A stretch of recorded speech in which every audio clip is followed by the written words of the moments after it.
మీ పేరేంటి? Common man. నేను అడిగింది మీ పేరు. Common man. గర్భవతిని బెదిరించి అబార్షన్ చేయించుకోమన్నారా? ఎస్. స్వర్గంలో ఉన్న ఎన్టీ రామారావు గారికి, వైఎస్ రాజశేఖర రెడ్డి గారికి రిజిస్టర్ పోస్ట్ చేయమన్నారా? ఎస్. ఇతన్ని మెంటల్ హాస్పిటల్లో జాయిన్ చేసి ట్రీట్మెంట్ ఇప్పించవలసిందిగా ఆదేశిస్తున్నాను.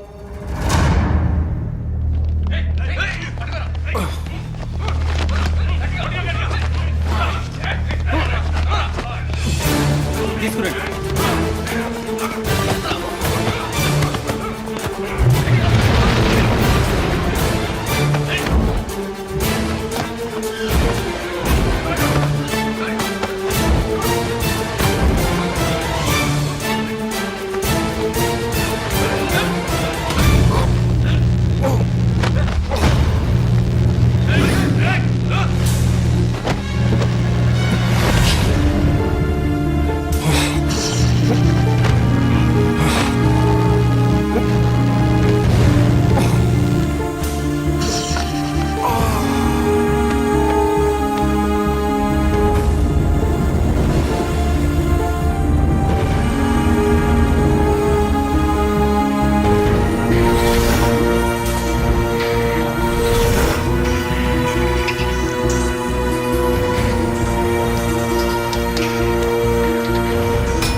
హలో, ఎస్ఐ గారా?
సో ఇంటర్వ్యూ స్టార్ట్ చేద్దామా? ఓకే.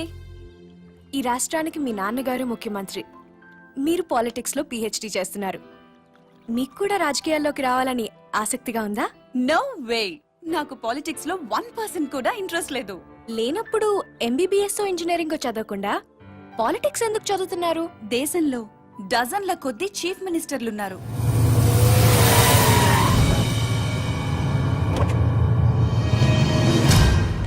వేలల్లో ఎమ్మెల్యేలున్నారు. గల్లీ గల్లీకో లీడర్ పుట్టుకొచ్చాడు. అయినా ఈ రోజుకి ఆకలి చావులున్నాయి, రైతుల ఆత్మహత్యలున్నాయి. ఎందుకిలా జరుగుతుంది?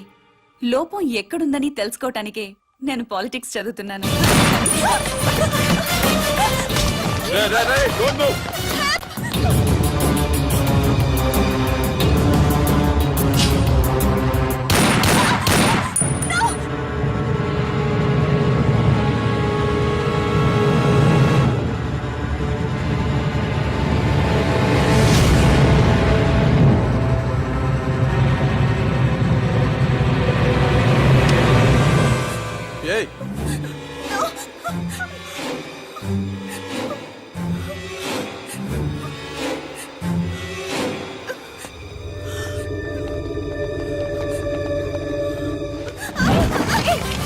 అమ్మాయి ఎవరో తెలుసా?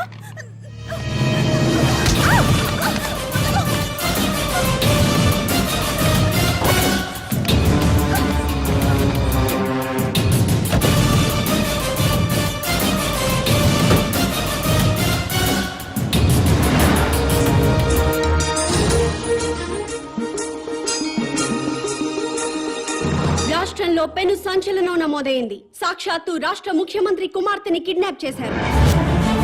ముఖ్యమంత్రి కుమార్తెతో పాటు ఒక ప్రముఖ న్యూస్ ఛానల్ రిపోర్టర్ సునీత కూడా కిడ్నాప్ కి గురైంది. ఆశ్చర్యం కలిగించే విషయం ఏంటంటే ఈ కిడ్నాప్ కి పాల్పడిన వ్యక్తి ఒక మతిస్థిమితం లేనివాడు. మెంటల్ హాస్పిటల్ నుంచి పారిపోయి ఈ కిడ్నాప్ కి పాల్పడ్డాడని పోలీస్ కమిషనర్ చెప్తున్నారు.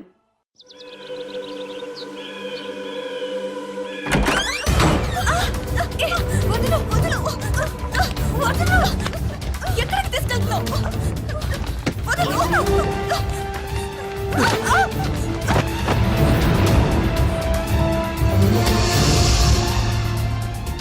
ఎవరు నువ్వు? మా డాడీ మీద పొలిటికల్ గ్రడ్జా? రౌడీవా, గూండావా, టెర్రరిస్టువా, లేక కిరాయి హంతకుడివా? డబ్బుల కోసం కిడ్నాప్ చేసావా? ఓకే, నేను సీఎం కూతుర్నని తెలియక కిడ్నాప్ చేసుంటావు. ఇప్పుడు తెలిసింది కదా? తెలిసిందిగా.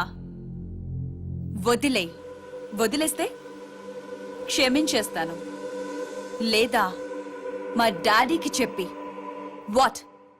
డాడీకి చెప్పి ఎన్కౌంటర్ చేయిస్తా. ఏంటి ఎన్కౌంటర్? చెయ్యి.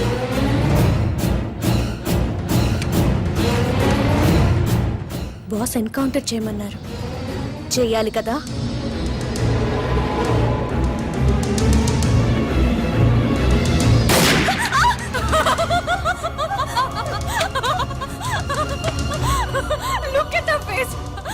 భయపడ్డావా? చూడేలా ఉనికిపోతున్నా. సీఎం కూతురు కదా, చాలా కేర్ఫుల్ గా ఉండాలి. ఎంత కేర్ఫుల్ గా ఉండాలో తెలుసు కదా. సారీ మేడం, నేను రియల్ జర్నలిస్ట్ నే. ఇద్దరం కలిసి మిమ్మల్ని కిడ్నాప్ చేశాం.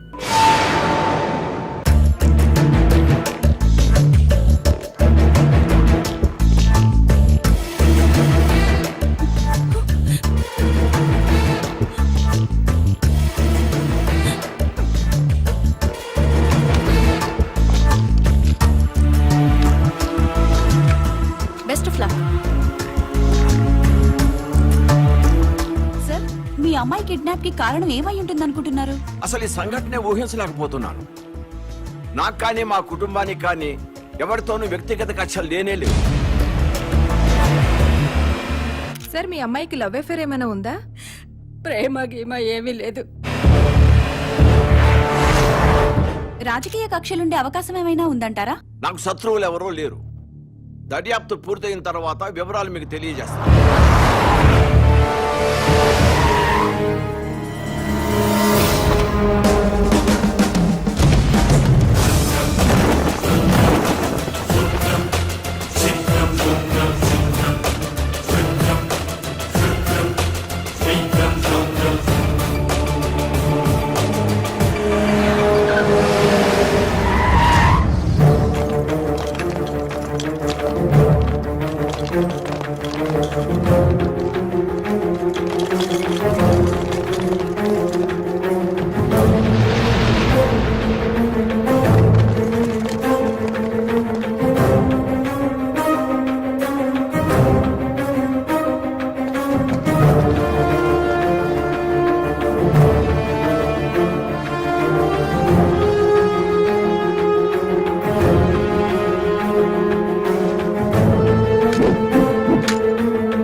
ఏం కావాలి నీకు?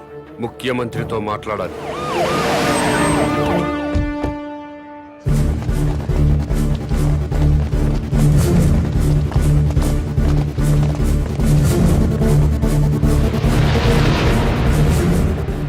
నీ డిమాండ్స్ ఏమిటి? నన్ను ఈ సొసైటీలో స్వేచ్ఛగా తిరగనివ్వాలి. తిరగనిస్తే ఏం చేస్తావయ్యా? తిరగనివ్వండి, అప్పుడేం చేయాలో మీకే తెలుస్తుంది. పోలీస్ రికార్డులో వాడి పేరు కామన్ మ్యాన్ గా ఎస్టాబ్లిష్ అయింది సార్. పోలీస్ స్టేషన్లో పిచ్చివాడిగా కేసు నమోదైంది సార్. వాడిని ఏదో ఒక కారణంతో ఎన్కౌంటర్ చేయడానికి కూడా వీలు లేకుండా పోయింది సార్.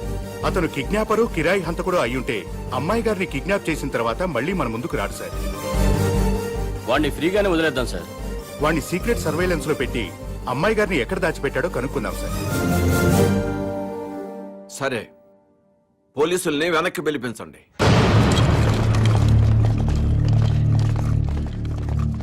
ఇక్కడంతా ఏదో మిస్టరీగా ఉంది దీప్తి. కిడ్నాపర్ ని వెంటనే అరెస్ట్ చేసే అధికారం ఉన్నా పోలీసులు ఎందుకు మౌనంగా ఉన్నారో, ముఖ్యమంత్రి ఎందుకు యాక్షన్ తీసుకోవటం లేదో అంతా మిస్టరీ అనే చెప్పొచ్చు దీప్తి.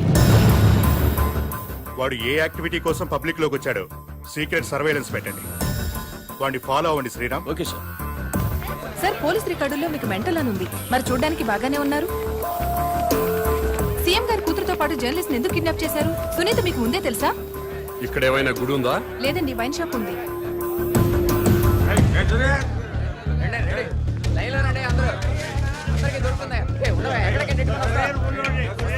ఇది వరకు ఏరియాకు ఒక వైన్ షాప్ ఉండేది, కానీ ఇప్పుడు బజారుకు ఒక బ్రాందీ షాప్ పెట్టారు. అడిగిన వారికి అడిగినట్లుగా బ్రాంతి షాపులకి పర్మిషన్స్ ఇచ్చేస్తున్నారు. ఈ సిటీలో వైన్ షాపుల వల్లే సగం ట్రాఫిక్ జామ్ ఎక్కువ అవుతుంది. ఈ విషయంపై ప్రతిపక్షాలు ఎంత మొత్తుకున్నా ప్రభుత్వంలో చలనం లేదు. చలనం ఉండదు. ఇది మొద్దు నిద్ర ప్రభుత్వం. ఇది మొద్దు నిద్ర ప్రభుత్వం, పట్టించుకోని ప్రభుత్వం అంటున్న ప్రతిపక్ష నాయకుడితో పాటు మంత్రి గారు కూడా మనకి లైవ్ లో అందుబాటులో ఉన్నారు. నమస్తే జానకిరామ్ గారు. చెప్పమ్మా దీప్తి. సార్ మీతో మాట్లాడడానికి మంత్రి కోటేశ్వరరావు లైన్ లో ఉన్నారు, మాట్లాడండి. హలో దీప్తి. ఈ మంత్రికి ఈయన ఫ్రెండ్స్ కి తాగే అలవాటు ఉందని ప్రజలకు కూడా తాగే అలవాటు ఉంటుందా? అసలు సిగ్గుందండి ఈ మంత్రి గారికి? గుండె తరుక్కుపోతుందండి. దీప్తి, ఆ మంత్రి గారిని గుండె మీద చేసుకుని చెప్పాలని అధికారంలోకి రాగానే మద్యం కంట్రోల్ చేస్తా ఉన్నారు కదా, ఇప్పుడు ఏం చేస్తున్నారు? వీధికో షాప్ ఓపెన్ చేస్తారండి. ఏమండి, మా ప్రభుత్వం పుట్టాకే మద్యం పుట్టిందా? అంతకుముందు ప్రభుత్వ హయాంలో మందు షాపులు లేవా? బెల్ట్ షాపులు లేవా? మేం ప్రజల ఆరోగ్యం పట్ల నిబద్ధతతో ఉన్నాం కాబట్టి మా ప్రభుత్వం రాగానే సారాన్ని నిషేధించి కేవలం వైన్ షాపులకే లైసెన్సులు ఇచ్చాం. కరెక్టే. ఇంటికో ఉద్యోగం బదులు ఇంటికో బ్రాంతి షాప్ పెట్టుకొని పర్మిషన్ ఇచ్చారు. ఏం మాట్లాడుతున్నారండి మీరు? ఏమైనా అర్థం ఉండి మాట్లాడుతున్నారా? అంటే కళ్ళ ముందు కనిపిస్తే 2 పెగ్గులు తాగేవాడు కూడా ఫుల్ బాటిల్ తాగేస్తాడా? ఎందుకు తాగరు? డెఫినెట్ గా తాగుతారండి. ఆ మాటకు వస్తే నేను మన కళ్ళ ముందు ఇంట్లో 50 కిలోల బియ్యం ఉన్నాయి. మనం రోజు 1 కిలో బియ్యం అన్నం వండుకు తింటామా? కళ్ళ ముందు ఉన్నాయి కదా అని చెప్పి 50 కిలోలు ఒకసారి వండుకు తినేస్తామా? కళ్ళ ముందు పెళ్ళం ఉంది. సంసారపక్షంగా ఏ రాత్రి పూట గుట్టుగా కాపురం చేస్తాం. కళ్ళ ముందు కత్తులు ఆయన పొడి చేసుకుంటామా? కళ్ళ ముందు బార్బర్ షాప్ ఉందని అదే పనిగా గడ్డాలు తీసేసుకుంటామా? హలో హలో, ప్రజల్లో పద్ధతి క్రమశిక్షణ ఉండాలి గాని కళ్ళ ముందు కనిపిస్తేనే నాశనం అయిపోతారా? అదే హలో హలో, ఏంటా చివరి ముక్కలు వినపట్టలేదు? జానకిరామ్ గారు. వినపట్టలేదమ్మా, నాకు వినపట్టలేదమ్మా. జానకిరామ్ గారు, మాకు మీ మాటలు వినిపిస్తున్నాయి. ఇంపార్టెంట్ పాయింట్ వచ్చేసరికి కనెక్షన్ డిస్కనెక్ట్ అవుతుందమ్మా. వినిపిస్తోంది జానకిరామ్ గారు, మాట్లాడండి. హలో హలో, కట్ అయిపోయిందమ్మా, ఇక్కడ కట్ అయిపోయింది. ఏం దీప్తి, ప్రతిపక్ష నాయకుడు పారిపోయాడా?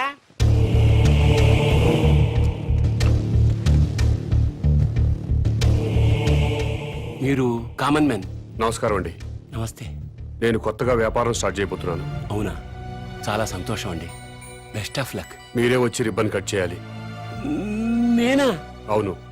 మహాభాగ్యం. లొకేషన్ ఎక్కడండి?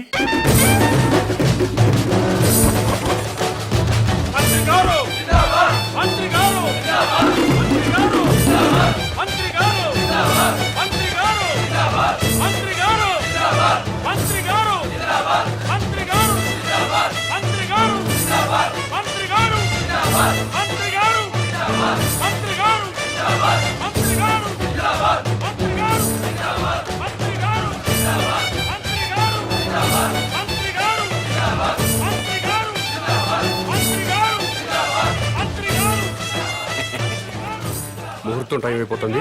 ముందుగా నేమ్ బోర్డు ప్రారంభోత్సవం చేయండి. ఈ కామన్ మ్యాన్ గారు చేపట్టిన వ్యాపారం నా చేతుల మీదుగా ప్రారంభమవుతున్నందుకు ఆనందపడుతూ గర్వపడుతూ తన్మయత్వం చెందుతూ లాగుతున్నాను. చప్పట్లు కొట్టండి, కొట్టండి, కొట్టండి అయ్యా.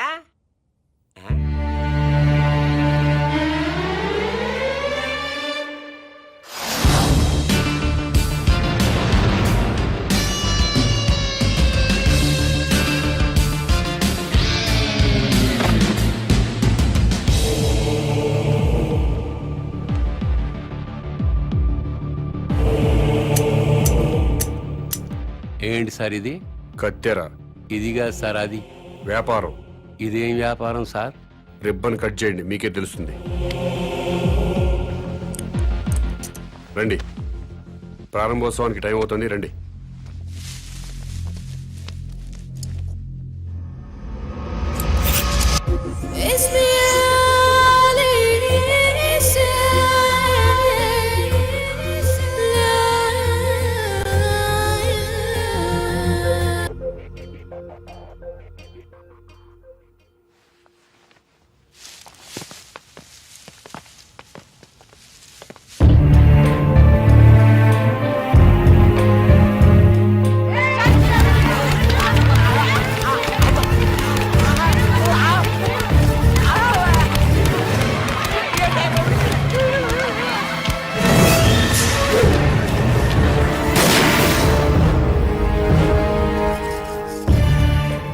ఆవేశపడ్డం మాని మీకు వచ్చిన బాధ ఏంటో చెప్పండి, సమాధానం చెప్తాను. నువ్వు అసలు మనిషివా పశువా? నువ్వు మంత్రివా బ్రోకర్వా? ఏ విధమైన ఇలాంటి వ్యాపారం పెడతాడా? అంటే మరి ఆడదాన్ని ఉసిరు పోసుకుంటే నాశనం అయిపోతావురా. ఈ వ్యాపారం పెట్టుకుంటే ఏంటి తప్పు? సొసైటీ నాశనం అయిపోతుందిరా ఎదవా. ఆరోగ్యాలు నాశనం అయిపోతాయిరా. ఏడ్సొచ్చి జనాలు శవాలైపోతారా. బ్రాందీలు విస్కీలు తాగి జనాలు శవాలు కాటలేదా? ఆడవాళ్ల తాళిబుట్లు తెగట్లేదా? తాగిన మొత్తులో కన్న కూతుళ్ళనే రేప్ చేసిన వాళ్ళు లేరా? మరి మీరు ఈ బ్రాందీ షాపులు ఎందుకు మూయించటం లేదు? దేశం మొత్తం మందు అనేది లేకుండా ఎందుకు చేయట్లేదు? ఈ సిగరెట్లు తాగి ఊపిరితిత్తులు పాడైపోయి చాలా మంది చస్తున్నారు. పాన్ పరాగులు గుట్కా ప్యాకెట్లు తింటున్నారు. ఎంతో మంది నోటి క్యాన్సర్తో చస్తున్నారు. వీటిని బ్యాన్ చేయమని మీరు ఎందుకు ఉద్యమాలు చేపట్టడం లేదు? ఈ సమాజంలో వ్యభిచారం ఎంత ప్రమాదమో బ్రాందీ సిగరెట్లు గుట్కాలు కూడా అంతే ప్రమాదం. మీరు ప్రజలు మేలు కోరే ప్రజా సంఘాలు అయితే వీటన్నిటినీ దేశంలో లేకుండా చేయండి. అప్పుడు నేను ఈ వ్యాపారం మానుకుంటాను. మీరు చెప్తున్న మందు షాపులు, సిగరెట్లు, గుట్కా వ్యాపారాలు ప్రభుత్వ పర్మిషన్ తీసుకుని లీగల్ గా పెట్టుకునేవి. మీ వ్యాపారానికి పర్మిషన్ లేదే. నాకు కూడా పర్మిషన్ ఇప్పించండి సార్. ప్రభుత్వం పర్మిషన్ ఇచ్చాక పెట్టుకోండి, అప్పటిదాకా మూసుకోండి. ముందుగా ప్రభుత్వ పర్మిషన్ లేకుండా అక్రమంగా కట్టుకున్న ఇళ్లను క్రమబద్ధీకరణ చేయట్లేదా? అలాగే నా వ్యాపారాన్ని కూడా క్రమబద్ధీకరణ చేయండి. త్వరలో ఈ వ్యాపారానికి స్టేట్ మొత్తం బ్రాంచీలు పెడుతున్నా. బెల్ట్ షాపులు కూడా తెరుస్తా. ఈ వ్యాపారానికి belt షాపులా? Don't ask where I am. Yes, I'll let you know everything detailedly. Hello, ఏంటి? టాయిలెట్ కి వెళ్ళాలి. వెళ్ళు. బాంబ్ తో ఎలా వెళ్ళను?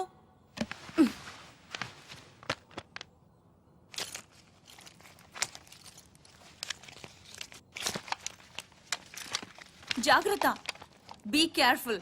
యా. బాంబ్.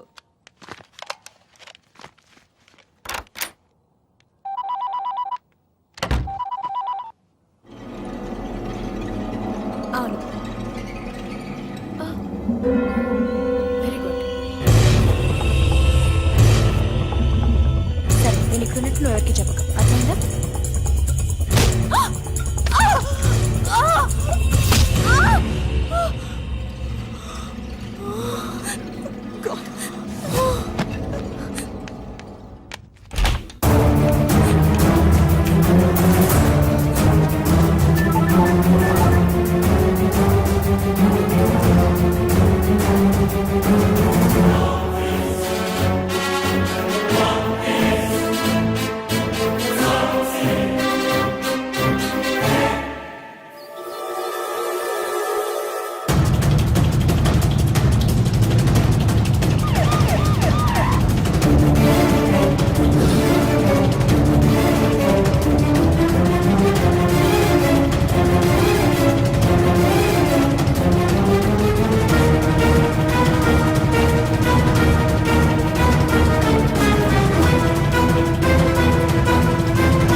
నీ కోసం వెతకడానికి పోలీసుల్ని పంపించొద్దని మీ నాన్నకి చెప్పు.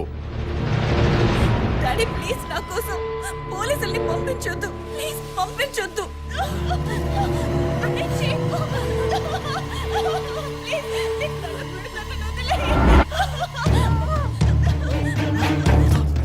పున్నా పున్నా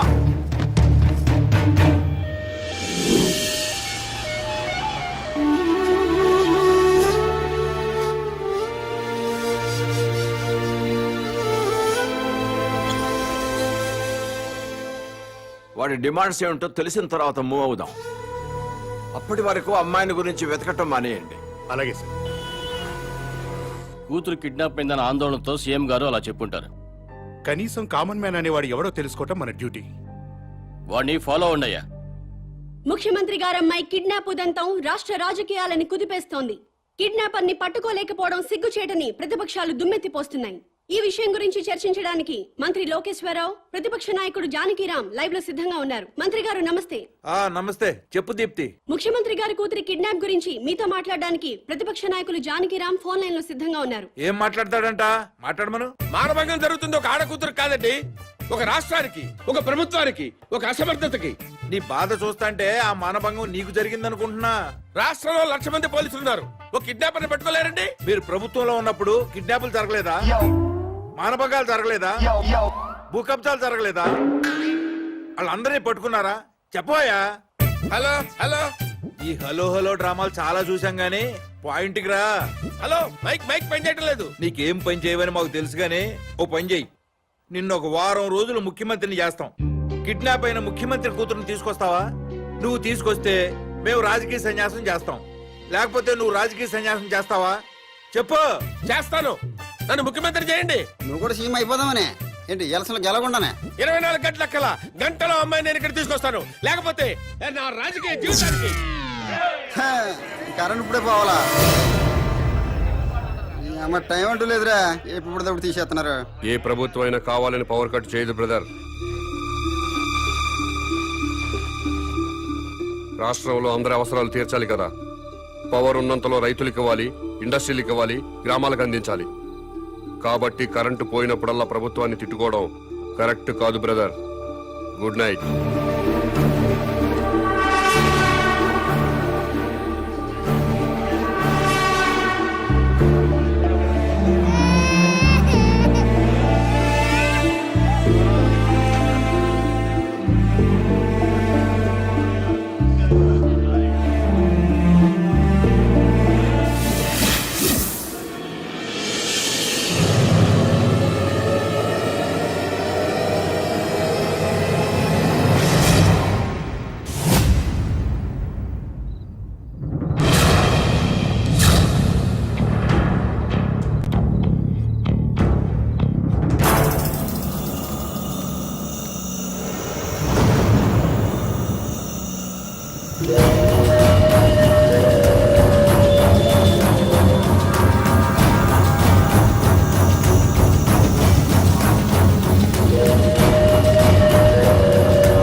మొత్తం పవర్ కట్ చేశారు కదా? అవును సార్. మరి సెంటర్ లో ఉన్న మంత్రి గారింటికి పవర్ ఎందుకు కట్ చేయలేదు? కట్ చేశాం సార్, బట్ మంత్రి గారింటికి జనరేటర్ ఉంది.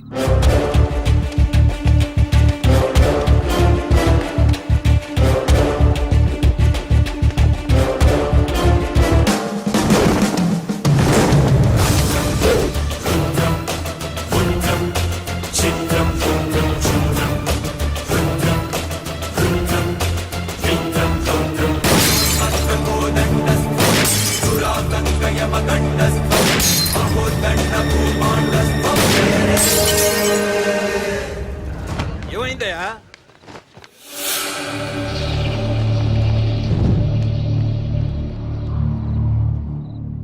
ఎవడండి వీడు? చీఫ్ మినిస్టర్ కూతుర్ని కిడ్నాప్ చేసింది వీడే.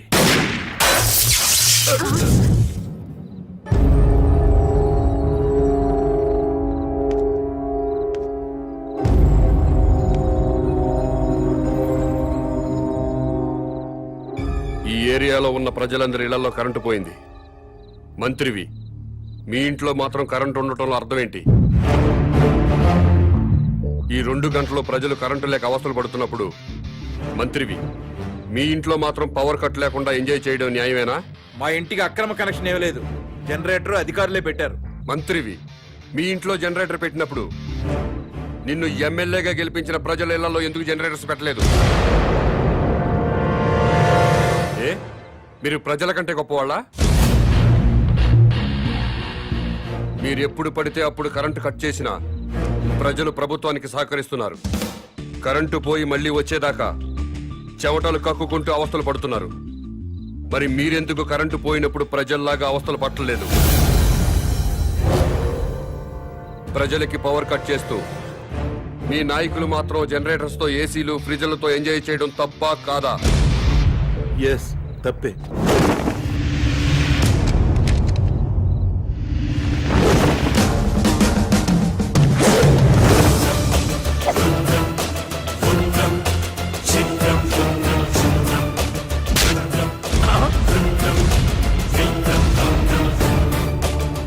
ప్రజల్లా బతకండి, ప్రజల కోసం బతకండి. ప్రజలు నవ్వినప్పుడే మీరు నవ్వండి, ఏడ్చినప్పుడు మీరు ఏడవండి. ప్రజలు బాధలు పడుతున్నప్పుడు ఆ బాధలు పంచుకుంటూ సేవ చేసినప్పుడే ప్రజాసేవకి అర్థం సార్.